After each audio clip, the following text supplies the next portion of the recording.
Cumprimento os irmãos com a paz do Senhor. Quero agradecer primeiro a oportunidade a Deus de estar aqui. Eu quero agradecer a irmã Ada, quero agradecer o pastor José, o pastor Tiago, que mesmo cansado, ele se disponibilizou para vir aqui trazer a gente, a irmã Adriana. Agradecer a todos vocês, que são a minha família. E eu amo todos vocês.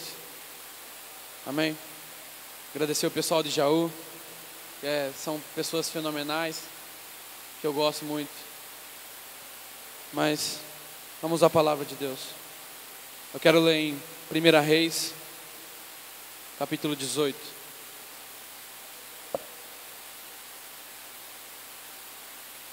Primeira Reis, capítulo 18.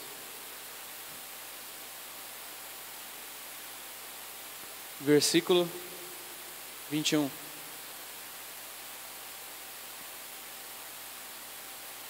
Primeira Reis, capítulo 18, versículo 21. Deus abençoe, Maga. Quem encontrou, diga amém. 1 Reis, capítulo 18, versículo 21, diz assim: Então Elias se achegou a todo o povo e disse: Até quando cocheareis entre dois pensamentos? Se o Senhor é Deus, seguiu, e se é Baal, seguiu. Porém o povo não lhe respondeu nada. Amém? Essa trata de uma passagem de Elias, quando ele está no Monte Carmelo, quando ele está prestes a desafiar os profetas de Baal. Mas acho que todos nós conhecemos um pouco a história do profeta Elias. Todos nós conhecemos quem é Elias. Mas vamos relembrar um pouco. Elias é o tisbita. Ele aparece na Bíblia em 1 Reis, capítulo 17, onde o rei de Israel é Acabe. Acabe foi um dos piores reis que já existiu ali, na parte do povo de Deus. E Acabe, ele tinha cometido os mesmos pecados que tantos outros reis tinham cometido antigamente. Só que Acabe era diferente. Ele foi até um lugar e tomou uma mulher estrangeira, chamada Jezabel. E essa mulher, quando ele começou a conviver com ela, ele trocou o Deus de Israel pelo Deus Baal. E assim todo o povo também se contaminou, não só com ele, mas com os seus antecessores também, porque todos adoravam deuses estranhos. Então Elias foi usado por Deus, no capítulo 17, para encontrar com Acabe e dizer que não iria chover naquela terra até que ele dissesse.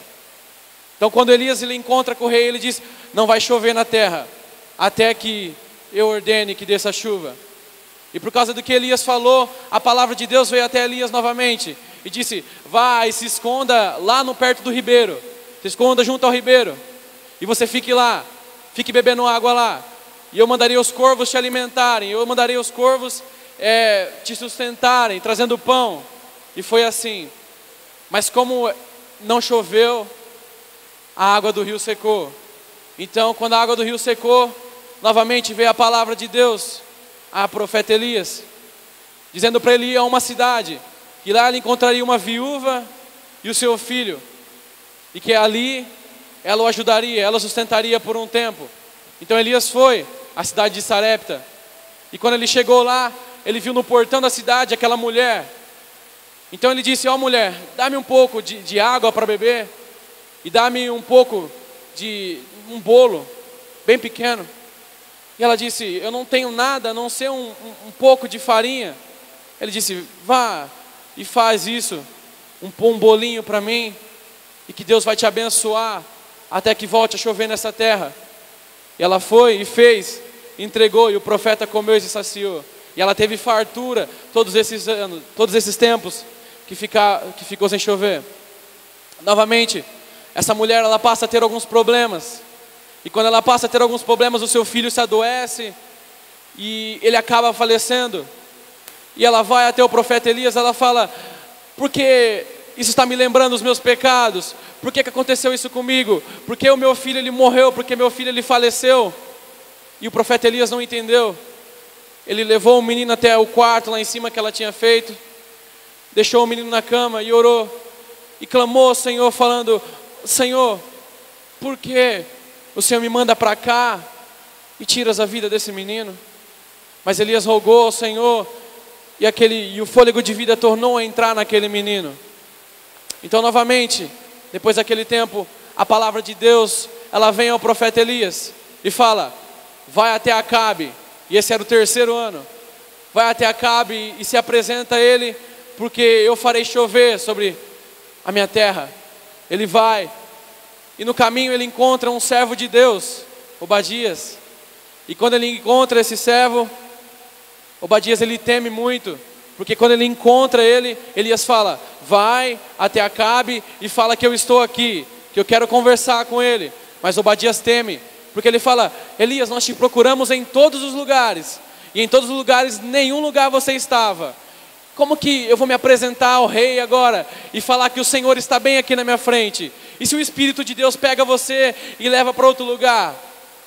Então Obadias temeu, mas Elias disse: vai e diz a ele que nada vai te acontecer. E foi assim.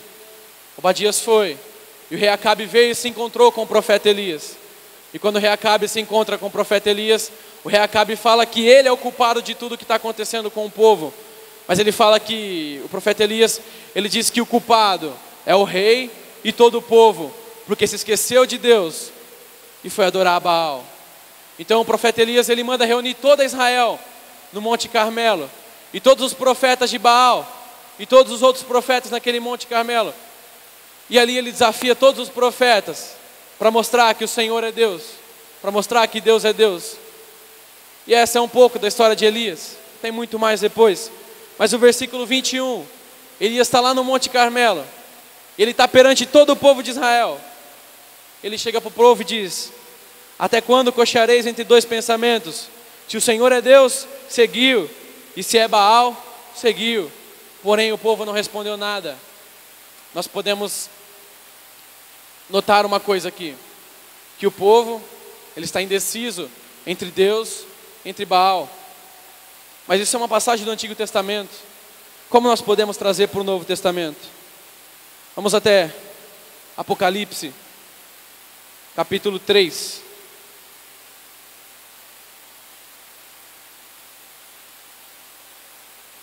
Apocalipse, capítulo 3, versículo 16. Desculpa, 15 e 16. Apocalipse 3, versículos 15 e 16. Amém? Eu sei as tuas obras, que nem és frio nem quente. Tomaras que fosse frio ou quente. Assim, porque és morno, não és frio nem quente, vomitar-te-ei da minha boca. Amém? Essa é a palavra trazida para o Novo Testamento. Elias no Monte Carmelo diz que o povo, ele está indeciso entre Deus e entre Baal. Aqui, João, na ilha de Patmos, recebe uma visão celestial do Senhor, onde o Senhor pede que ele envie as cartas às igrejas. E essa é uma carta que ele manda para Laodiceia. E o Senhor repreende Laodiceia, porque ele diz: bem sei que tu não é nem frio nem quente, mas és morno. Bem queria que vocês fossem frio ou quente, mas vocês são mornos. Elias disse a mesma coisa para o povo: bem eu queria. Se o Senhor é Deus, escolhe pois a Deus. Se é Baal, escolhe pois a Baal. Mas o povo nada respondeu. Assim estava a igreja de Laodiceia, naqueles tempos de João. Agora, como nós podemos trazer para os nossos dias? Nós somos pessoas que, às vezes dentro da casa do Senhor, nós estamos divididos entre a igreja e entre o mundo. Se nós ficamos com um pé na igreja ou se nós ficamos com um pé no mundo. Uma hora nós somos quente, outra hora nós somos frios. E assim, juntando os dois, nós acabamos ficando mornos. E nós não somos nem quente nem frio. Nós ficamos exalando. Nós ficamos uma hora caindo e levantando, toda hora caindo e levantando. Nós não decidimos se nós queremos Deus ou se nós queremos o mundo. Nós não decidimos se nós queremos comunhão com a igreja ou se nós queremos comunhão com o mundo. É isso que ele diz aqui, nesses versículos. Que nós somos mornos. E a igreja de hoje, ela tem se mostrado muito morna. E por isso, é um aviso do Senhor para nós que estamos nesses dias. Não vai demorar muito para Jesus voltar. Não vai demorar muito. É só você ver a evolução tecnológica que nós temos. É só você ver a constante degradação da humanidade, a constante degradação do povo de Deus, porque os evangélicos aqui nesse país, eles são culpados de tudo. Os evangélicos, eles são extremistas. Os evangélicos, eles que acabam com o povo brasileiro, mas deturparam o nosso nome, acabaram com os evangélicos nesse país. Por quê? Porque nós somos mornos. Porque existem pastores que estão lá em cima, que deturpam o evangelho de Jesus Cristo. Porque tem pessoas que estão lá em cima, que cobram para pregar no evangelho de Deus. Tem cantores lá em cima, que cobram para cantar nas igrejas, sabendo que Jesus disse: de graça recebeste e de graça dai. Mas o que estão fazendo com o evangelho de nosso Pai? O que estão fazendo com o evangelho de nosso Deus? Isso tem nos deixado mornos. Nós não somos quentes e nem frio. É só você olhar. Hoje na igreja brasileira, nós temos uma constante idolatria. Mas falam: nós não somos católicos, como que nós podemos ter idolatria? A idolatria nossa, ela está impregnada no nosso louvor. A Bíblia diz que Deus, ele não divide a sua adoração com ninguém. Ele é o único exaltado, Ele é o único adorado, Ele é o único que é digno de honra, poder e glória para todos sempre. Ele é o Senhor. É isso que a Bíblia diz. E nós estamos fazendo muitas das vezes um culto antropocêntrico, porque as pessoas, elas vêm aqui na frente e vêm cantar os hinos. Qual o significado da palavra louvor? A palavra louvor é exaltação, é exaltar a pessoa de Deus, é louvar a pessoa de Deus. Aí nós vemos aqui na frente pessoas cantando coisas: para mim, eu vou vencer, eu vou ter vitória, Deus tem que me dar tudo o que eu quero, Deus tem que me dar isso, Deus tem que me dar aquilo, é para mim. Os louvores giram no centro do ser humano. Nós estamos fazendo um culto antropocêntrico. E muitas das vezes nós achamos que idolatria é você pegar um pedaço de gesso e se dobrar perante Ele. Nós achamos que idolatria é tantas outras coisas, mas nós notamos que a idolatria, ela está presente no meio de nossas músicas. Porque louvor é adorar a Deus. Louvor não é falar: eu tenho que vencer. Louvor não é falar que você é raro para não sei quem. O louvor consiste em adorar a Deus, somente Ele. Nós estamos vivendo em tempos que nós adoramos a nós mesmos, que nós enchemos o nosso próprio ego. Que se eu vim no culto e o irmão não me dá paz, eu fico triste. Que se eu vim no culto e o pastor não me der a oportunidade, eu fico triste. Por quê? Porque o culto tem que girar em torno de mim, né? Porque aqui na frente tem que girar em torno de tudo que eu quero. Mas a vida não é assim. Nós estamos fazendo um culto antropocêntrico. Nós estamos tirando Cristo do meio e nos colocando na frente de Cristo. Qualquer coisa que não seja Cristo é idolatria. Se você tirar Cristo do centro da igreja, é idolatria. Porque Cristo, Ele morreu por nós. Ele padeceu por nós naquela cruz. Ele é digno de louvor. Ele é digno de poder. Ele é o nosso Senhor e Salvador. E o que acontece com nós? Não é só no louvor. É só você ver. Você chega em muitas das vezes em alguns lugares, ou até mesmo onde você está, e fala: não vou para a igreja hoje. Por quê? É irmão fulano de tal que vai pregar. Nossa, é irmão fulano de tal? Nossa, espera aí que eu vou me arrumar, já vou para a igreja já agora. É idolatria. Você só vai por causa que o cara vai pregar, não porque Jesus Cristo vai estar lá. Deus pode pegar a menor aqui, uma criança, e usar ela. Não é porque o cara é o pregador, é o teólogo, que ele vai pregar melhor do que as outras pessoas. Isso é idolatria. Nós não notamos isso. Vai ter congresso de jovens. Quem que vai estar lá? Vai estar um cantor famoso lá. Então eu vou então. Nossa, é mais pura idolatria. Colocam assim, bem estampado, quando vai ter algum congresso: presente tal cantor. Mas e Jesus Cristo? Anunciam mais o cantor do que o próprio Jesus Cristo que vai estar lá. É idolatria. A idolatria, ela está presente no nosso meio, nos louvores, em quem vai vir pregar na frente. É idolatria. Porque quando nós tiramos Cristo do centro, isso passa a ser idolatria. E Deus, Ele odeia a idolatria. Outra coisa que Deus odeia também, além disso, é a falsa adoração. Você quer ver como Ele odeia a falsa adoração? Números, capítulo 3.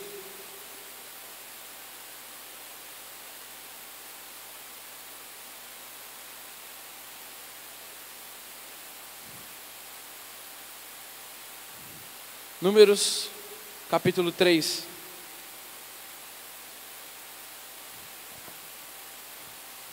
Quem encontrou, diga amém. Louvado seja o nome do Senhor. Números, capítulo 3, diz assim: E estas são as gerações de Arão e de Moisés, no dia em que o Senhor falou com Moisés no monte Sinai. E esses são os nomes dos filhos de Arão: o primogênito Nadab, e depois Abiú, Eleazar e Itamar. Estes são os nomes dos filhos de Arão, dos sacerdotes ungidos, cujas mãos foram consagradas para administrar o sacerdócio. Agora o 4. Mas Nadab e Abiú morreram perante o Senhor, quando ofereceram fogo estranho perante o Senhor no deserto de Sinai. Amém? Fala basicamente de pessoas que eram importantes. Eram os filhos de Arão. Eram para ser os sacerdotes. Eram pessoas que seriam importantes no meio do povo. Mas não importa de quem vem a adoração. Não importa se você é o menor ou se você é o maior. Você tem que adorar. Você tem que colocar Cristo no meio e adorar. É isso que importa. Não se você é o maior ou menor aqui neste lugar. Mas eles eram pessoas de alto escalão, filhos de Arão. O que eles fizeram? Foram no deserto de Sinai e ofereceram fogo estranho ao Senhor. O Senhor os consumiu. Por quê? Porque não adoraram do jeito que era para adorar. Porque nós achamos que para adorar o Senhor tem que ser de qualquer jeito. Porque nós achamos que para proferir louvores pela nossa boca tem que ser de qualquer jeito. Mas esses caras foram consumidos pelo Senhor, porque não adoraram a Deus do jeito que era para ser adorado. Mas aí você me diz: nós estamos no tempo da graça hoje. Nós não vivemos mais no tempo da lei, mas no tempo da graça. Só que você está se esquecendo de uma coisa, que naquele dia você vai encontrar com Ele. Naquele dia você vai estar diante dEle.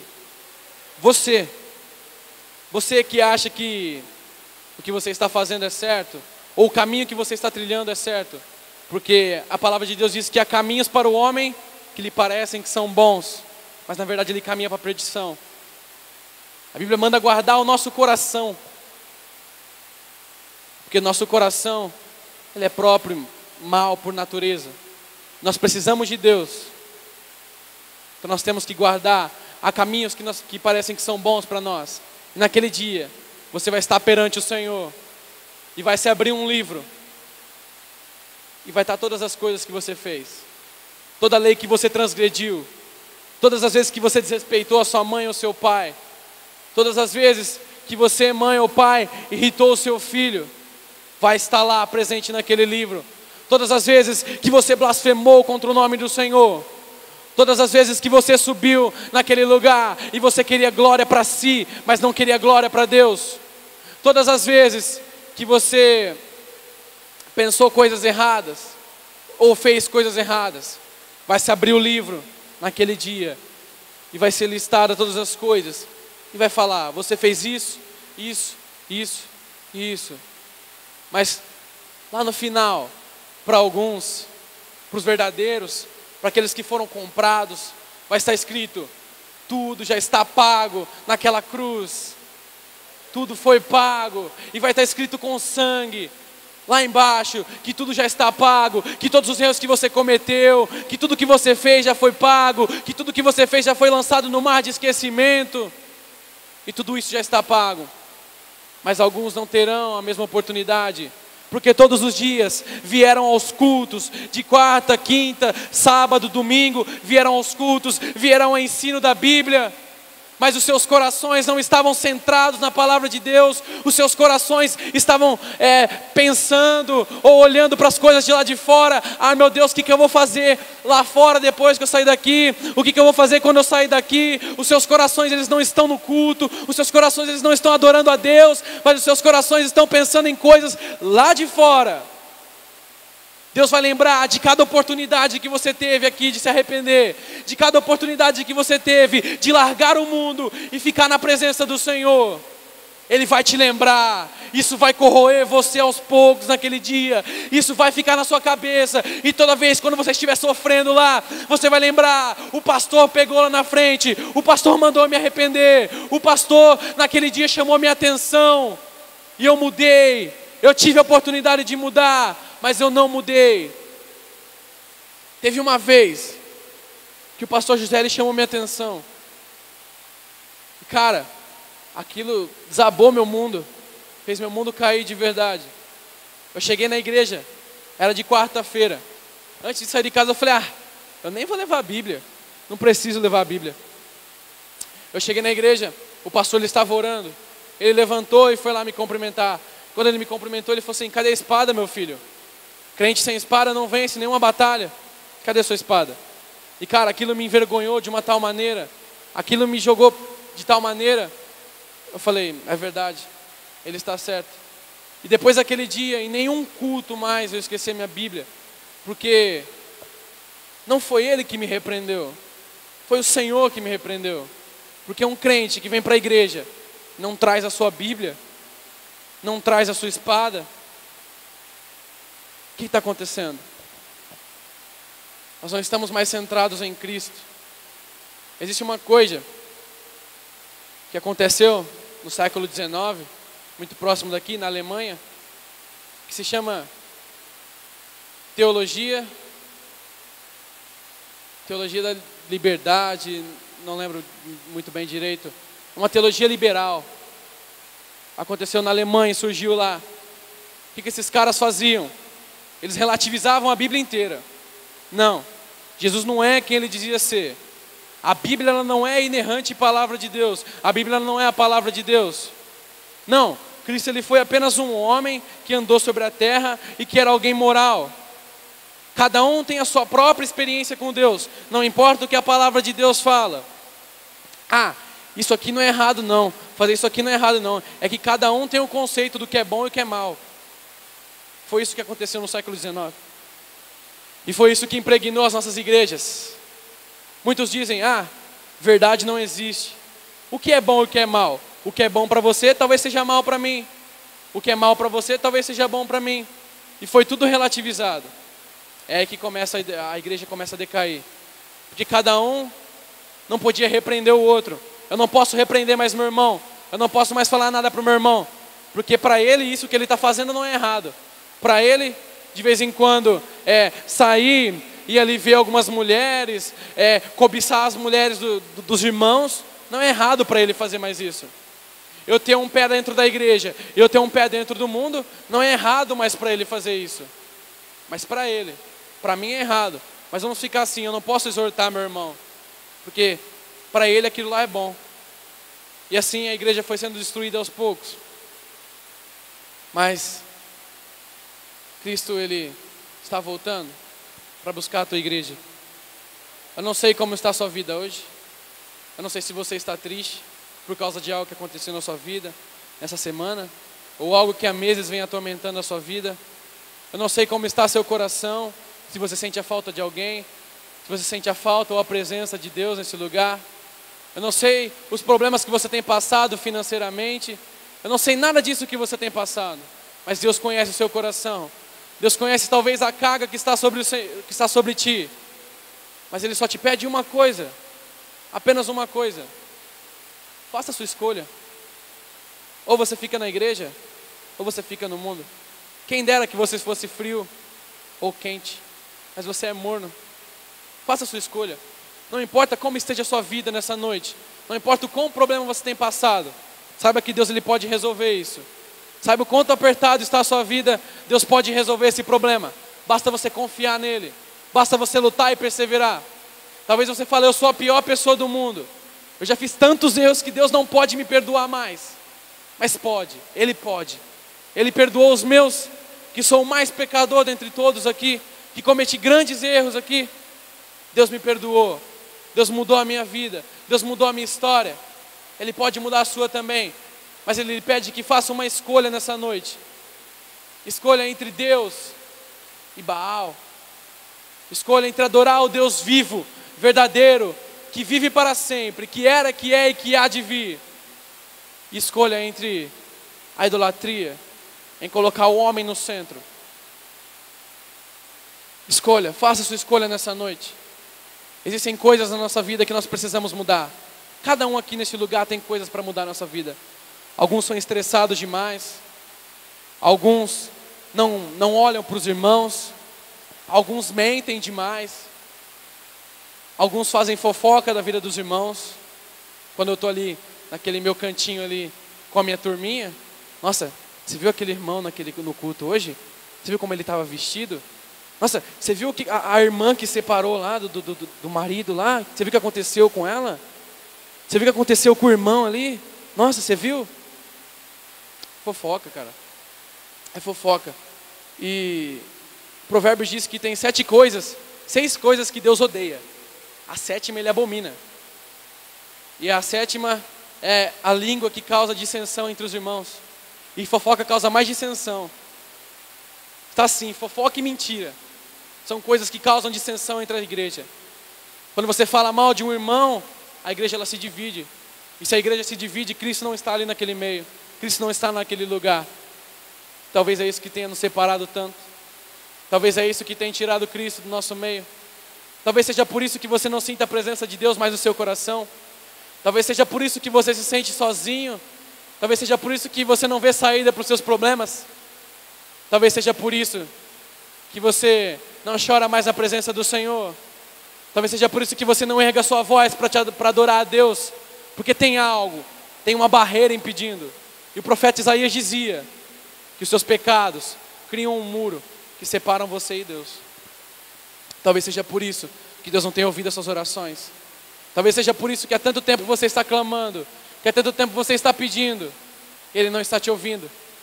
Porque você não fez a escolha certa ainda. Porque você não escolheu se você quer ser quente ou frio. Talvez seja por isso. Porque tem algo para mudar ainda. Porque você continua falando mal da vida do seu irmão ainda. Porque você continua falando pelas costas do seu irmão ainda. Porque você insiste em falar mal da roupa do seu irmão. Porque você insiste em falar mal, olhar para a vida do seu irmão e ver como ele anda, mas não olha para a sua vida e como você está. Porque você mente mais do que qualquer um. Talvez seja por isso que a sua vida não tem mudado.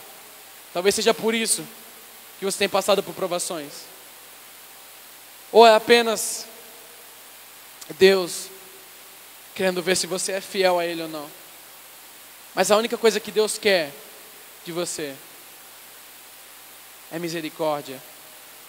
Não é sacrifícios. Quando Jesus encontrou de frente com os fariseus, Ele disse: eu quero misericórdia, não sacrifícios. Misericórdia eu quero, não holocaustos. Por quê? Porque Ele quer obediência. Ele se agrada da obediência. Ele não agrada do jejum que você pega e faz 2 dias. Não agrada do jejum de Daniel que eu vou pegar e fazer. Não adianta nada disso. Se eu falo mal da vida do meu irmão, se eu olho para a roupa do meu irmão naquele culto, se eu olho se o irmão canta bonito ou se ele não canta bem, se o irmão prega bem ou não prega bem, como está a vida do meu irmão, o que ele fez nessa semana. Nós cuidamos mais da vida dos nossos irmãos do que a nossa própria vida. Nós arranjamos tempo para falar da vida do nosso irmão, mas nós não arranjamos tempo para estudar a palavra de Deus. É isso que acontece no meio de nós.